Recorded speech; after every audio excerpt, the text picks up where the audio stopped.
Hey guys, Army Stinger 150 with you. This is a new bag I got. I traded my son-in-law for an old Benchmade that I had. I also got a knife with it. But I wanted to show you this real quick because this is how I usually receive the gear. This was out in his front lawn for about 2 weeks when I noticed it. It hadn't been cleaned since he was in Afghanistan. He used this the whole time he was in Afghanistan. And of course the video is not going to show all the dirt and grime that's on this thing. But it is in perfect working order. This was not on his clothing records or his CIF records, so he was able to give this to me. And I just want to also show this to you because I actually trade to get most of the stuff that I have, all the gear. But I usually don't put that in my videos. I didn't think it was that important. No, I'm not giving everything. I just don't put that in videos most of the time. Okay, also, he threw in this Gerber Prodigy Tonto. It's really cool. You should be able to see some of the dirt and grime on this. See the stains on it? And he used this extensively while he was in Afghanistan. You can see the wear on the punch there, the glass breaker. He actually broke out the glass in his, I think they call them buffaloes.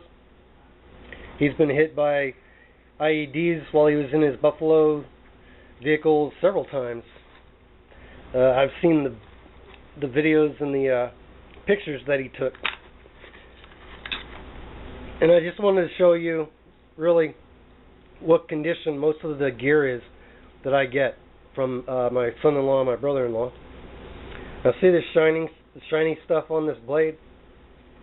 That was from some kind of melon that they got a hold of while they were in Afghanistan, and he never cleaned it. He just continued to use it. It is totally dry. It's not even sticky anymore. So I'm going to have to use I don't know, my Rusty's rags or something on it. But you can see the wear on the blade.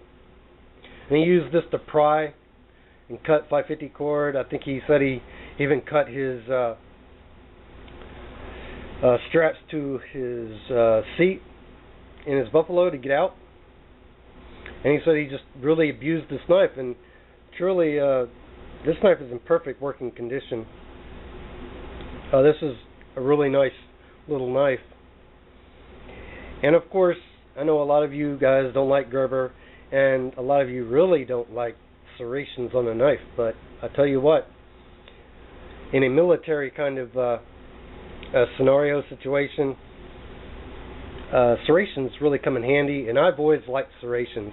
Of course, I spent most of my adult life in the military, and so I got used to having serrations, and they're great for cutting rope and fibrous material.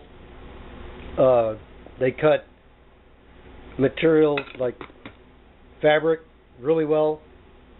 It just comes in handy, and it can be just as handy in a civilian use. This is more of like a fighting style knife, but it is, you know, a utility kind of knife too, a survival knife. Is it perfect? No. This one's got the full tang. I don't know how big the tang is inside, but it is a full tang knife. So you could baton with it. I don't suggest batoning with the knife unless the knife is specifically designed to baton. Use the right tool for the job. Yeah, if you want to split wood, use an axe, and that's what I still do. I did do a batoning video with my Gerber LMF2 versus the USMC utility knife, fighting knife, and you can see the diameter of the piece of wood that I was batoning was less than 1.5 inches in diameter.